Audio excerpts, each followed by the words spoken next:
لله أشهد أن لا إله إلا الله وحده لا شريك له أشهد أن محمدا عبده ورسوله. I'm brothers and sisters, I'm very happy to be here. I'm going to tell you something about your country, Ireland. It's my second time here, and everybody in America will tell you when I came back, I bragged about this country. Everywhere I went, I said, Ireland is the place to go. People actually think I'm going to move here. So I want to let you know that, and I told them I love this country for two reasons. Number one, it's just it's a beautiful looking place. This looks good. And number two, the people of Ireland are some of the nicest people in the world. We have a group of brothers that just come from a tour in the UK, and our last stop, we did 10 cities. And our last stop was Dublin a few months ago. And we were at the airport, and so some of the brothers with us was speaking to some people at the airport, and they were laughing, and after a while I said, well, how long have you known these people? So we just met them. And so the people here are just extraordinary. I want to let you know that you have represented the people of the earth in a very, very good way. I don't know what to call this good news or bad news. The good news is that I'm in a teaching mood tonight. I'm not always like that. And I have a reputation of being long-winded with long talks. And I feel like I want to do that tonight. He's saying perfect. He told me, you got 20 minutes, 30 minutes. So I'm going to try. I think it's an extraordinary topic. Islamic values under attack. I'm going to talk about that with one caveat. I think the Muslims have to change our own perspective about that issue. And we have to look at it in broader terms. I'm going to explain what I mean by that in a few minutes. So inshallah, we should speak maybe 30 minutes, maybe 40 minutes. If you believe that, you believe in fairy tales. I'll try to keep within the time, but I'm not making no guarantees. First of all, let me give you some background information about Muslims. Let's give you the big picture. There are about 2 billion Christians on this earth. 2 billion Christians. About 1.6 billion Muslims. 950 million Hindu, and about 450 million Buddhists. And how many Jews? Anyone know how many Jews on the planet? Take a guess. 20. 26. How many million? 12 million. At best, 15 million. At best. From everyone's statistics. You might find one person that says 16 million, but the number of Jews on the planet is relatively small. And one thing that you'll note about the Muslims is that they are growing at a tremendous pace. When you get a chance, I want you to Google tonight when you go back home on your computers or your smartphone. A report that came out about 2 years ago. And the name of the report is Faith is Shifting, Drifting, or Vanishing Outright. Faith is shifting, drifting, or vanishing outright. And that report said, in the last generation in America, those who call themselves Christians has diminished by 11%. And it went on to say that the Jews show a steady decline. But in that same period, the number of Muslims has doubled in America. And when you start looking around the world, you see that the Muslims are growing everywhere. Pat Buchanan, in his book called Death of the West, said that in Europe, masjids are opening up and churches are closing down. In Patterson, New Jersey, US, the largest masjid is in Patterson, New Jersey. I know the Imam Sheikh Qatanani, very beautiful brother.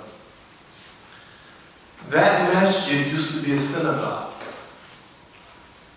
And all over in the West, in America, Europe, Muslims are buying churches and synagogues that's been closed down. That's a fact. What you probably don't know is that 1/3 of the Muslim Ummah live in non-Muslim countries. So where do you find them?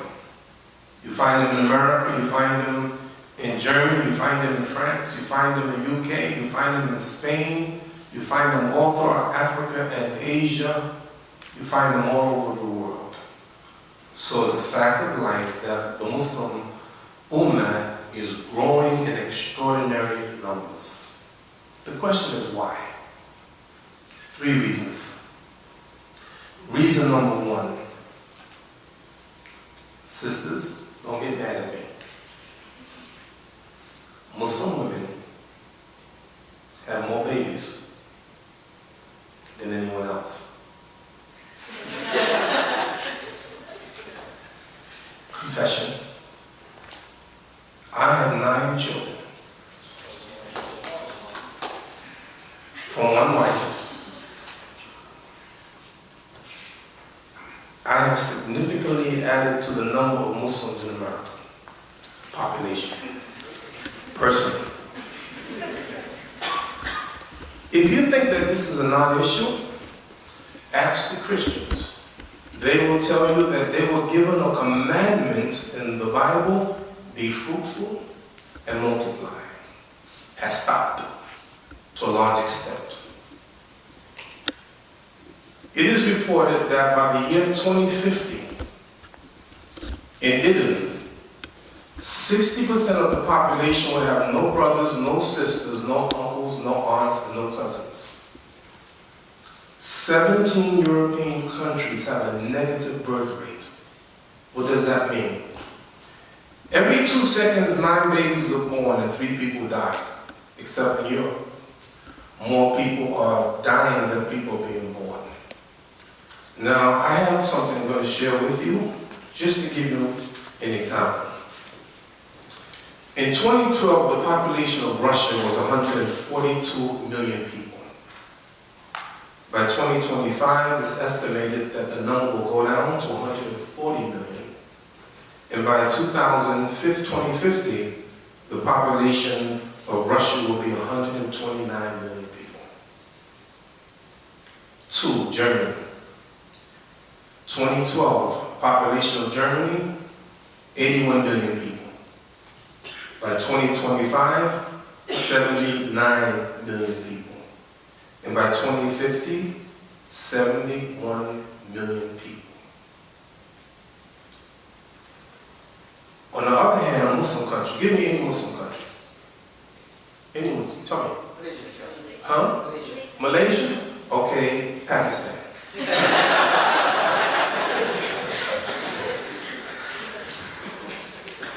2012, population of Pakistan, 190 million people. By 2025, 228 million people. And by 2050, 290 million people. How many from Pakistan? Allah Akbar.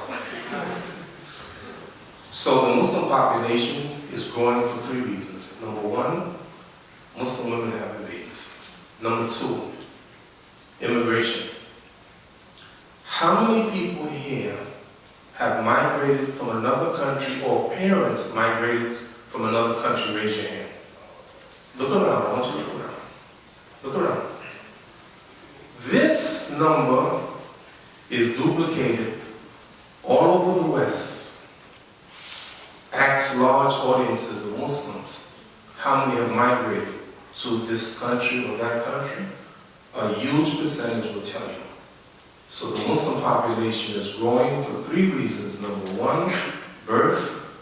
Number 2, immigration. Number 3, Number 3 is my favorite one. Through what is called the da'wah. People inviting people to Islam. Every Muslim organization, every masjid has 2 doors. It has a front door by which people become Muslim. I came to that front door. Sheikh Hamza Yusuf came to that front door. Imam Zayd Shakir, Abdullah Hakim Quick, Bilal Phillips, Abdul Hakim Jackson, Suhaib Webb. All of us came to that door through da'wah. Someone invited us to Islam. Alhamdulillah, we became Muslim. And every Muslim organization has a back door by which people leave Islam. You may know some of them who used to be Muslim, used to practice, used to pray, used to fast, and Ramadan no longer do that. So the jobs of the imams, the sheikhs, the scholars, the parents, the teachers, is to open wide that front door and close the back door. That's a little bit about where Islam is right now. Now let's talk about this topic that I think that we have to expand our thinking. Because I want you to stretch your mind tonight. And I think what's happening, we have ourselves accepted the narrative about us. So when the average person from the West look at Muslims, they look at Muslims as those people there, those Arabs, those Africans, those Malaysians, those, but not West. Now, I am the West. I was born in America. I'm an American. When you look at me, I have a number of identities. You could say, I'm an Aswad. I'm black. I don't know if you noticed. Yes. I am black. Ana Amerikiyun. I'm American. Ana Afrikiyun. I'm African. So I am all of that. Ana Bashar. I'm a human being. I am Muslim. I choose to be Muslim. So when you look at the landscape of the Muslims, every ethnicity, every part of the globe, you see Muslims everywhere. And then, so when people think of Muslims, they think of over there in Syria, over there in Afghanistan, over there in Somalia, over there in Sudan, over there in Iraq and Iran, and Keta. But yet, when you think about Islam, it's everywhere. Now, the problem that we're having as Muslims is that we don't understand the narrative as given to us by Allah, His Messenger. How many of you think that Islam is a tolerant religion? Raise your hand. Is a tolerant religion? Done. Sheikh, what do you mean by Islam is a tolerant religion? What do you mean by that? It always accepts the other. It always? It always accepts the other, Since, the first day of Islam, there was no distinction, on the basis of color, or on the basis of color, on the basis of one's, ideology, or one's, Good. lifestyle. Okay, good. Another reason why you think Islam is tolerant. Sheikh? I was thinking of the same things as well, that Islam doesn't have any prejudice against any type of person. Everyone's accepted. There are certain acts that aren't accepted, but in terms of just persons. Good. Does anyone have a Quran? Anyone have a Quran? If you have a Quran, turn to 384. Can someone read that for me? 384. I think it's 384. Let's see. No, I'm sorry, 385. 385. Anybody have 385? First person to have it, raise his hand. Wahhaj. 385, anybody has it?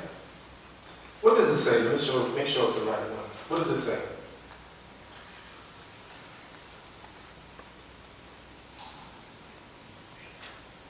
Come on, guys. What does it say? Yes. Yes. And whoever desires a religion other than Islam, it shall not be accepted from him. Again, yeah, that's the one. Read it aloud. And whoever desires a religion other than Islam, it shall not be accepted. Stop. Whoever desires a religion other than Islam, it shall not be accepted. It shall not be accepted from him, and in the hereafter he shall be one of the losers. And in the hereafter, he shall be one of the losers. You still think Islam is tolerant? How do you feel about that verse? How do you feel about that verse? And whoever seeks a religion, ghayr Islam, other than Islam, will not be accepted from them, and in the hereafter they'll be the losers. How do you feel about that verse?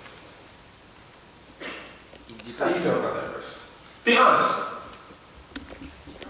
You're surprised, right? Why? You didn't expect to see that. Right? But now, read the verse that came before it. Come on, man, somebody read it for me. Say we Yeah, believe, please, yes. Yes, Sheikh.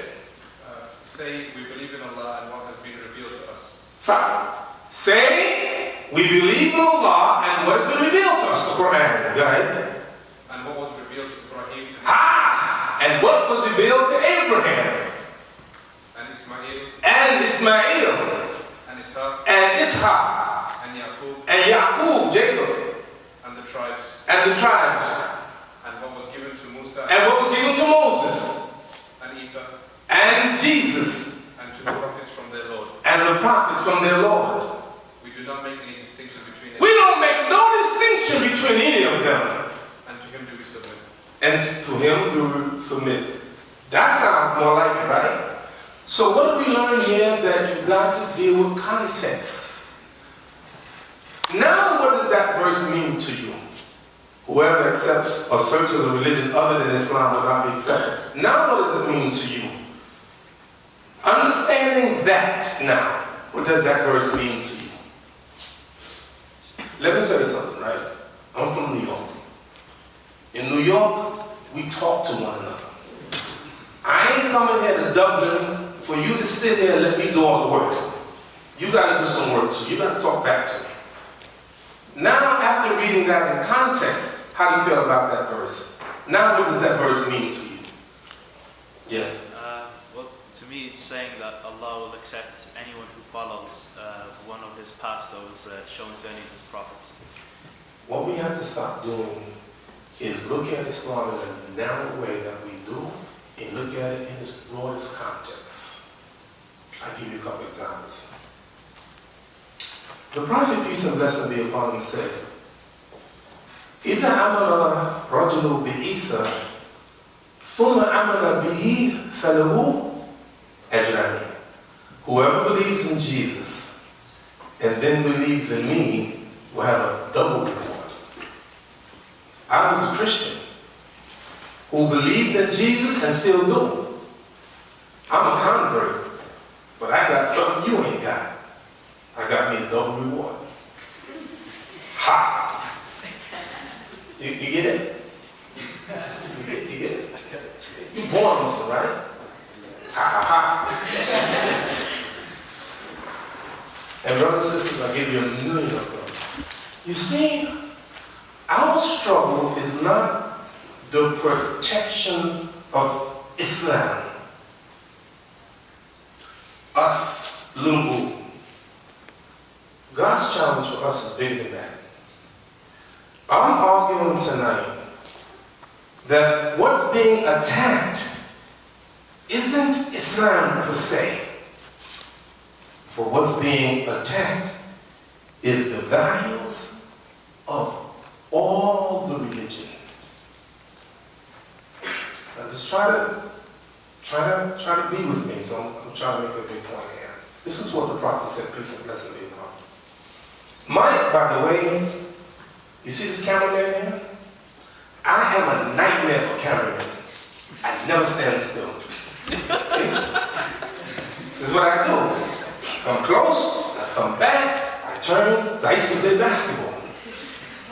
Now, listen to what the Prophet said, peace and blessing be upon him. I want you to see the big picture now, because see, I know you're thinking that people are attacking Islam. They are, but what Islam are they attacking? He said, my example, an example of the prophets that came before me, is the example of a man who built a building.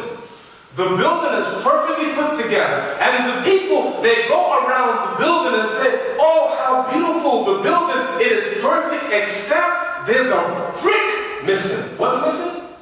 A brick. A brick. What's missing? A brick. A brick. And I am that brick.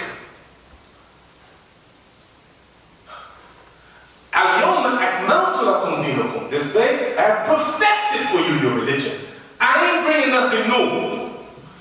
In fact, the whole building is built already. Who built it? Moses, Abraham, Jesus, David, Solomon, and the prophets. They built the building. It's there. And the only thing that's missing is a brick. I am that brick. And now the building is complete. Everybody with me so far? He's not coming with anything new. آمن رسول بما أنزل إليه من ربه والمؤمنون قولوا آمنا بالله وملائكته وكتبه ورسله. So the prophet believes in the books before him, and in the Torah and Injil, and believe in the prophets that came before. Yes, you must believe in these prophets. Why? Because the prophet says, listen carefully, الأنبياء إخوة لعلات أمهاتهم شتى ودينهم واحد. The prophets, all of them are brothers. Their mothers are different, but the religion is Same one. The religion is one. Keep that in mind. The religion is one.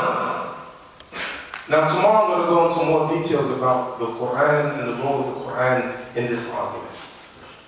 Now, number 2. The Prophet, peace and blessing be upon him, said, الناس كلهم بنو آدم وآدم التراب. All of mankind are the children of Adam, and Adam was created from the dust.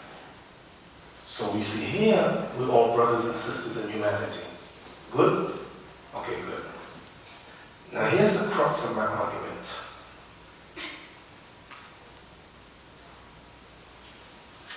The problem with our society, I'm sorry, let me say it differently. This is the challenge. This is the same old challenge. This is the challenge. Are you going to believe in the revelation of God or the reason of man? Revelation versus reason is the same argument. Are you going to believe what Moses said on Mount Sinai in the Torah? Are you going to believe what Jesus came with the gospel? Are you going to believe what Muhammad came with the Quran? Or are you going to believe in this modern world? I gave you an example in 3 words. I'm going to give you. Number 1, it's called the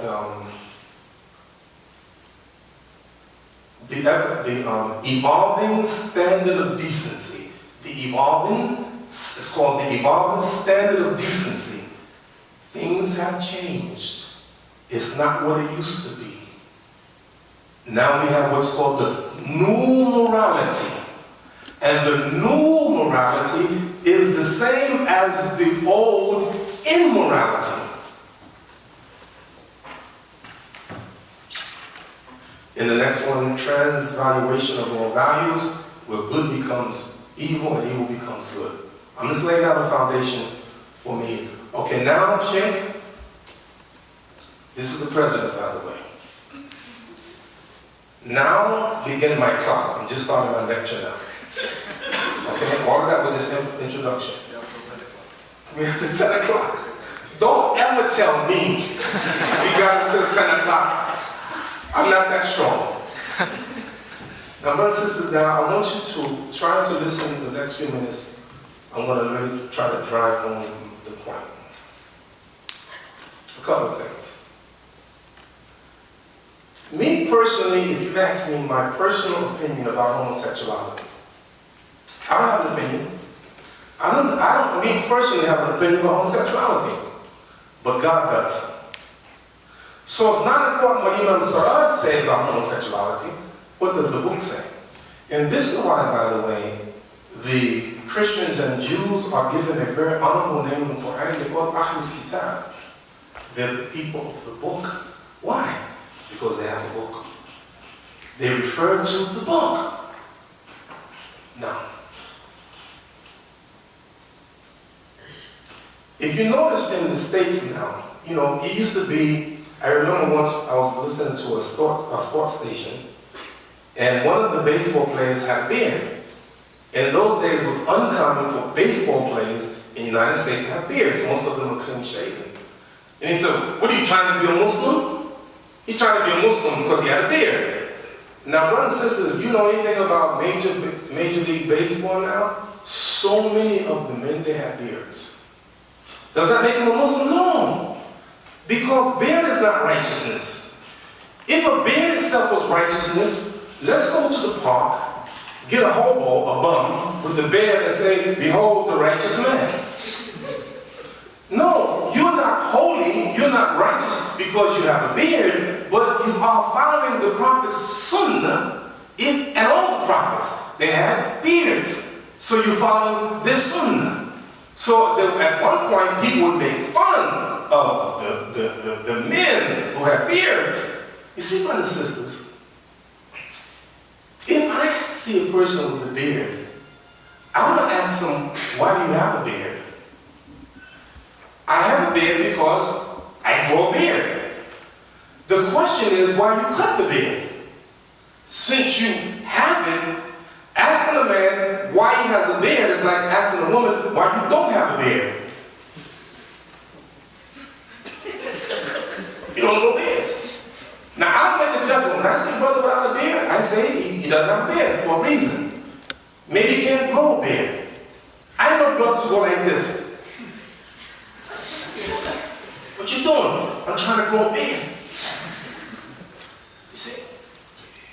Women in hijab. Let me tell you something. If you study, I don't know about Ireland. Wallahi, if you study the early history of the American women, if you look at most of them dress like Muslim women dress today. I was the first Muslim to give a lecture at St. John's University in New York City. First one. The president of the university came, big turnout. That day, I had lunch with a Jewish professor of mathematics, head of the mathematics department. He said to me, we were sitting at the table, he said, you know, Imam Siraj? He kept talking about the Muslim women, how beautiful they look in their headscarves, right? He said, they look so beautiful. And then he said this, you know, Imam Siraj, Jewish women used to dress just like that. If you ask me in public, I'll deny it. But they dressed and looked just like that, and he was complimenting the sisters on their dress. He said, you know how you greet one another? I said, yes. He said, Jews used to greet exactly the same way. You will find out, brothers and sisters, if you do your homework, you do your research, you do your study, you will find out Muslims are very similar to the people who came before. Now, I'm going to give you something that happened 1,400 years ago. It was prophetic. And you got to listen and understand where I'm coming with this. And this will be my last basic one. Remember, sometime this year, what's the name of that small country? Brunei? Yep. Brunei, is it Brunei? Yep. The head of the country, what's called Amir? Sultan. Sultan announced we're going to establish the Sharia. You know what happened? They have hotels in California. They boycotted all of them, lost millions of dollars because he had the audacity to say he's going to establish the Sharia in his own